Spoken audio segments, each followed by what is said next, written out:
Hey everyone, and welcome back for another deep dive. This time, we're going to be tackling the 49ers and their recent struggles. Oh, yeah. You sent over a ton of articles and reports, hmm and it's a bit of a roller coaster to say the least. Yeah. Tough loss against the Bills, Right. a potentially season-ending injury, Uh. and to top it all off, hmm the Bills QB actually threw a touchdown pass to himself. Oh, wow. To help me break all of this down, we've Okay. got our expert on all things football, Absolutely. Happy to be here. ready to unpack all of this. Yeah, let's dive in. Okay, so the big news that everyone's talking about is Christian McCaffrey's injury. Right. He's had a history of setbacks this season, right? Unfortunately, yeah. He's already missed 8 games this season Oh, wow. due to Achilles and calf issues. So this is not his first rodeo No, it's not. with Yeah. injuries this Had a season. good sign? So now it looks like he could be out for the rest of the season Yeah. with a possible PCL injury to his right knee. Right. And the thing that I find most striking about this hmm is that it happened on a non-contact slide against the Bills. I know. That makes it even more worrisome to me. It does. I remember watching the game. It seemed like such an ordinary play. Yeah. And then suddenly he's down. hmm What does a PCL injury actually mean for a running back like McCaffrey? Sure. How does it impact their game? Well, the PCL is a crucial ligament in the knee. Okay. And for a player like McCaffrey who relies on agility and quick cuts, this kind of injury could be devastating. Oh, wow. Recovery can be lengthy. Yeah. And even after rehab, Right. there's the question of whether he can regain his previous explosiveness. Makes you wonder if he'll ever be the same player. I don't want to speculate, but it's a big question mark Yeah. hanging over the 49ers' future. Definitely adds a whole other layer of complexity to their situation. Definitely does. So with McCaffrey potentially sidelined, all eyes are on Jordan Mason. Yes. He's the backup, right? I remember him filling in for McCaffrey earlier in the season He did. and performing incredibly well. Yeah, he was really good. I mean, he was ranking among the top rushers in the league for those weeks. He really was. He's in the final year of his rookie contract, too. So he is. So every snap he takes is essentially an audition for his next deal. That's right. That's a great point. And Bleacher Report even predicted that the Minnesota Vikings might make a move for him in free agency. Interesting. That's got to be a concern for the 49ers. It's something they need to consider, for sure. Yeah. The Vikings have been looking for a solid running back, and Yeah. Mason's performance this season has put him on everyone's radar. Yeah, for sure. What's interesting is whether his playing style would actually fit the Vikings' offensive scheme. Oh, that's interesting. They tend to favor a more power-running approach, Okay. while Mason has shown a knack for finding gaps and making quick cuts. So it might not be the best fit, Potentially. even though he's been doing so well this season. Yeah. That's a great point. It's not just about filling a position. It's about finding the right fit for the team's overall strategy. Exactly. But before we get too deep into hypotheticals, let's go back to that Bills game. Okay. It was a real slugfest. It's not a Yeah. game. The Snow Bowl, they're calling it. It was. That's a good name for it. I mean, the conditions were brutal. Absolutely. Obscured yard lines, blowing snow, Yeah. wind chill of 17 degrees. It was crazy. It definitely impacted both teams' play. Yeah. But the Bills seemed to adapt a little bit better, Yeah. I'd agree with that. especially their quarterback, Josh Allen. Especially Josh Allen. Speaking of Josh Allen, Yeah. did you see that touchdown pass he threw to himself? I did. I couldn't believe it. I mean, it was one of the most bizarre plays I've ever seen. Yeah, it was crazy. I mean, it wasn't even a design play. No, it's not. Allen threw a short pass. Right. It was lateraled back to him, Yeah. and he just took off running for the end zone. It was It's amazing. a real testament to his athleticism and quick thinking. I mean, it was a heads-up play for sure. You have to give him credit for that. Yeah. But on the 49ers side, things weren't looking so hot. No. Their run defense really struggled, didn't it? It really did. It was a weak point for sure. I mean, James Cook's 65-yard touchdown run, for example, Oh, man. it highlighted some real gaps in their defensive line. Big time. And the 49ers missing some of their key defensive players like Nick Bosa Right. due to injury definitely didn't help. No, it did not.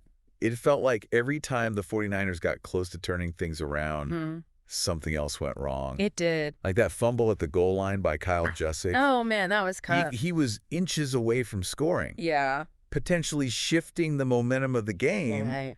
and then boom, fumble recovered by the Bills. It was a heartbreaker. Talk about a momentum killer. I know. And then there were those missed field goals by Jake Moody. Right. I mean, kicking in a snowstorm can't be easy. No. But those misses added up. They did. Yeah, you have to factor in the weather conditions. Yeah.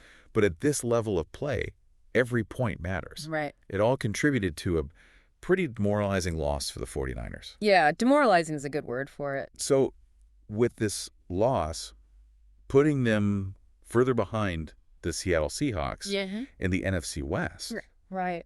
what does this mean for their season outlook? Sure. I know it's a bit early to say, but are their playoff hopes fading? Well, they're sitting at a 5-7 record, Okay. and they've been hit hard by injuries. Right. Not just McCaffrey, but also key players like Trent Williams and Aaron Banks. Yeah. It's a long list It is. of injured players at this point. Yeah, it's a steep climb to make the playoffs from here. Right.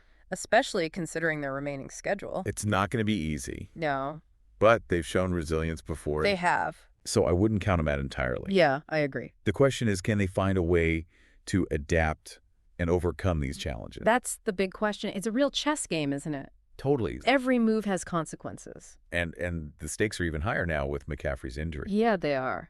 So let's dive into those options that you mentioned. Okay. Trading for a running back mid-season. Right. How often does that actually work out? It's a gamble, for sure. Yeah. You're usually not getting a team's top-tier running back. Right. And integrating a new player into your system mid-season can be disruptive. Right. But sometimes you find that diamond in the rough. Okay. A player who's undervalued or in a situation where they can thrive with a change of scenery. So what kind of players would the 49ers realistically be looking at? Yeah. Any names come to mind? Well, they'd need someone who can handle a significant workload, has good vision and decision-making skills, Right. and can catch passes out of the backfield. So someone similar to McCaffrey's skill set. Similar to McCaffrey's skill set. Like, I don't know, say Kareem Hunt. Yeah, He's currently a free agent. that's right. He might be a good fit. He could be. He's had some off-field issues, He has, but his talent is undeniable. for sure. Hunt would be a big get for them. Yeah. But wouldn't he be costly? He would be. Could the 49ers even have the salary cap space Right? to make a move like that? That's the million-dollar question. I mean, they'd likely have to restructure some contracts They would. or make some tough decisions elsewhere to fit them under the cap. Right. It's all about prioritizing and Right. figuring out what sacrifices they're willing to make. Right. It's that whole balancing act Exactly. between short-term gains and long-term sustainability. Right. And they have to factor in Jordan Mason, too, Yeah. right? They can't just ignore him. They can't. He's shown he's capable of carrying the load, He has. and he's going to be hungry to prove he deserves that starting spot. I think so. The 49ers might decide that sticking with Mason Yeah. and investing in him for the long haul Right. is the smarter move, It could be. both financially and strategically, It could be. especially if they think Mason can become their franchise running back. Right. But let's say they do decide to go the trade route. Okay. Are there any potential downsides Sure. to bringing in a new player, even if it's someone like Hunt? Yeah. There's always the risk of disrupting team chemistry, Oh, that's a good point. bringing in a new personality, Yeah. especially someone with a big name like Hunt, Right. could create some tension Yeah. or competition within the running back room. That's true. Plus, there's no guarantee that the trade will actually pay off on the field. So it's a risky proposition no matter how you slice it. It is. It makes you wonder if maybe the 49ers should just focus on building up the talent they already have. That's a possibility. I mean, they could invest in developing their younger players, Right. maybe bring in some additional coaching support, Yeah. and really hone their offensive and defensive schemes. That's a good strategy. It might not be as flashy as a big trade, No, but it could be a more sustainable approach in the long run. for sure. That's a great point. Sometimes the best move is to double down on what you've already got. Yeah. But going back to that Bills game, Okay. it wasn't just the offense that struggled, right? It was not. Their defense looked a bit shaky, too. Yeah, their run defense in particular was a cause for concern. Yeah? They gave up some big plays, Yeah. and they couldn't seem to contain Josh Allen. I mean, remember that 65-yard touchdown run by James Cook? Oh, yeah, I do. It was like he just sliced through their defense like butter. It was tough to watch. And missing key defensive players like Nick Bosa and Diamador Lenoir Right. definitely didn't help. It did not. But even with those injuries, Yeah. do you think there are some things they can do schematically Sure. to improve their defense? Absolutely. Like what kind of things are you thinking? Well, they could try to disguise their coverages more, be more aggressive with their blitzes, Right. and maybe even experiment with some different personnel groupings. Okay. It's all about making adjustments and adapting to the strengths and weaknesses of your opponent. So it's not just about having the talent. No. It's about using that talent effectively. Exactly. It almost feels like this loss to the Bills exposed a lot of those areas Yeah, where they need to improve. it did. I think that's a fair assessment. Yeah, This game was a bit of a wake-up call for the 49ers. it was. It showed them that they're not as invincible as they might have thought, Right. and that they have some work to do if they want to be a serious contender. For sure. It's almost like they need to reevaluate their whole approach. Yeah, possibly.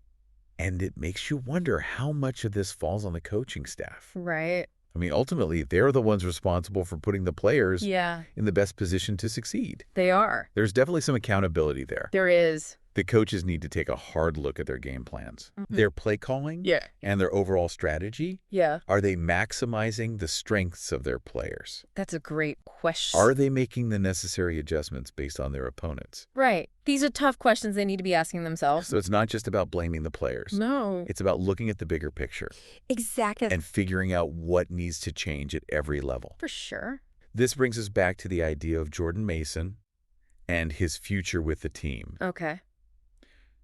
Do you think this loss Yeah. and potentially losing McCaffrey for the season Right. will impact their decision on whether to keep him? I think it definitely adds another layer of complexity to the situation. I mean, on the one hand, Yeah. Mason's performance in the wake of McCaffrey's injury Right. could make him even more valuable to the team.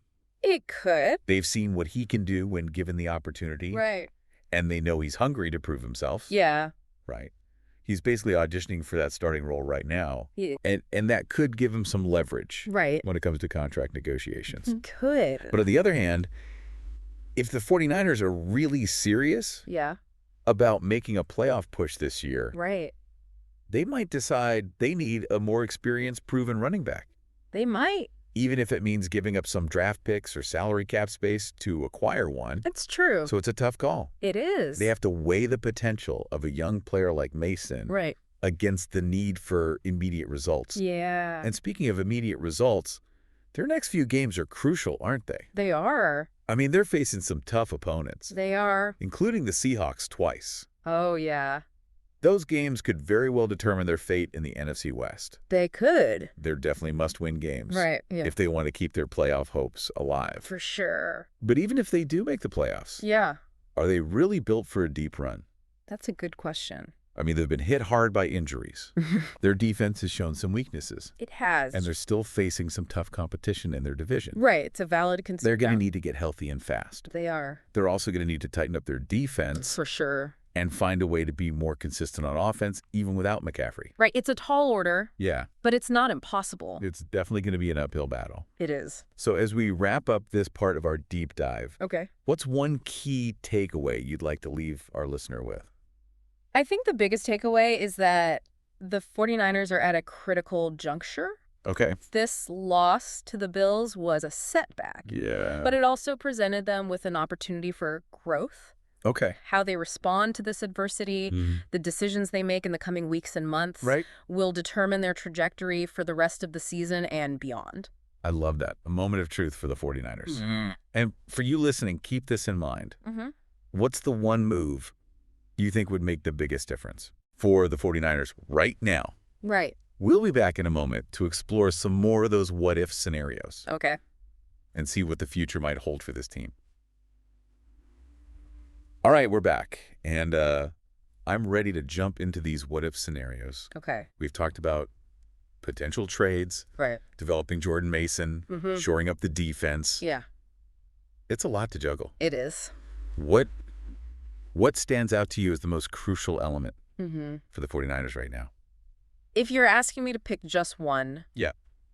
I'd say it's leadership. Okay. Look, they've got a talented roster, no doubt. Right. But talent alone doesn't win championships. So you're saying they need more than just talent? Yeah, they need someone to step up, Okay. rally the troops, Hmm. and instill that belief that they can still achieve something special this season despite the setbacks. Interesting. So you're thinking less about X's and O's Yeah. And more about that intangible element of team spirit. It's absolutely critical, especially when you're facing adversity. Think back to some of the greatest teams in NFL history. They weren't just collections of skilled players. Right. They had that extra something, that fire in their belly, that refusal to give up. Yeah, that makes sense. And that often comes from strong leadership, both on the field and in the locker room. Okay, I see what you're saying. So who on the 49ers could potentially fill that leadership void? Yeah. Is there anyone who comes to mind? Well, you've got veterans like George Kittle and Fred Warner, Okay. who've been through the ups and downs, experienced playoff runs, and understand what it takes to win at this level. Yeah, they've been there. They could definitely be those voices of experience and motivation. Right. And let's not forget about Trey Lance. Okay. He's young, but he's shown flashes of that leadership potential. Okay. If he can step up and command the offense, that could be a game changer. Yeah, I mean, it would definitely be a boost to have their quarterback leading the charge, both literally and figuratively. Exactly. But let's talk about the other side of the ball, the defense. Okay. You mentioned earlier that they need to tighten things up. Yeah. What specific areas do you think they need to focus on? Well, their run defense has been a major liability. Yeah, it has been. And that's something they need to address urgently. How can they do that? They need to be more disciplined in their gap assignments, Okay. shed blocks more effectively, Right. and make sure they're rallying to the ball carrier. Okay. They've also been susceptible to big plays in the passing game. So improving their communication and coverage in the secondary is key. So it's not just about one or two players. No. It's about the entire defensive unit working together as a cohesive unit. Precisely. Defense is all about trust and execution. Yeah. Everyone needs to be on the same page, Right. reading their keys, Yeah. and reacting quickly to the offense's movement. For sure. And how much of that comes down to coaching? Can they scheme their way out of some of these defensive issues? Sure. Or is it more about the players executing? It's a combination of both, really. Okay. The coaches need to put the players in the best position to succeed, Right. but ultimately it's up to the players to execute the game plan and make plays. Right. There needs to be that accountability and that commitment to excellence on both sides. It's that whole team effort concept. Exactly. Everyone working together towards a common goal. That's it. But let's circle back to Jordan Mason for a moment. Okay. We've talked about his potential, his contract situation. Right. The possibility of the Vikings making a move for him. If you were in the 49ers front office, Yeah. what would you do with him? It's a tough call, but I think I'd try to lock him up long term. Oh, wow. Okay. He's young, talented, and has shown he can perform at a high level in this league. Yeah, he has. Plus, with McCaffrey's injury history, Right. having a reliable backup or potentially even a 1-2 punch in the backfield Yeah. is crucial. But wouldn't that be expensive? It would, especially if they're also trying to address other needs on the roster. It would definitely require some financial maneuvering. Okay. They might have to restructure some contracts, Right. make some tough decisions elsewhere, but I think it would be a worthwhile investment. Okay. Mason has the potential to be a franchise running back. Yeah. And building your team around young, talented players is always a smart strategy. I like that long-term thinking. Yeah. It's not just about the immediate future. Right. It's about building a sustainable, competitive team for years to come. Exactly. You're always looking for those building blocks, those players who can be the foundation of your franchise. Right. Mason could be one of those guys. So even if they miss the playoffs this year, Yeah. having a solid core of young players like Mason and Lance could set them up for success down the road. Absolutely. It's all about building for the future while still competing in the present. Right. And the 49ers, despite their recent struggles, still have the pieces in place to do both. It's been a fascinating deep dive, hasn't it? It has. We've covered a lot of ground. We have. The Bills game, Right. McCaffrey's injury, potential trades, Yeah. Jordan Mason's future, Right. the importance of leadership, shoring up the defense. For sure. It's a lot to process. It is. It highlights the complexities of building a winning team in the NFL. Yeah, and that's what makes it so captivating, That's right? right. You never know what's going to happen next. That's for sure. So as we wrap up, Okay. is there anything else that's really sticking with you about this whole situation? Any final thoughts for our listener? I think what's most intriguing to me is how this season will shape the 49ers' identity moving forward. Oh, that's interesting. Will they fold under pressure, or will they rise to the challenge? Yeah. Will they make bold moves, or play it safe? Big questions. Yeah. Big questions. The decisions they make in the coming weeks and months will reveal a lot about their character and their vision for the future. That's a great point. It's a defining moment for the 49ers. Yeah. And I, for one, am eager to see how it all unfolds. I do. And for you listening, we'd love to hear your thoughts. Yeah. What do you think the 49ers should do next? Head over to our website or social media and let us know. Until next time, keep exploring, keep questioning, and keep diving deep.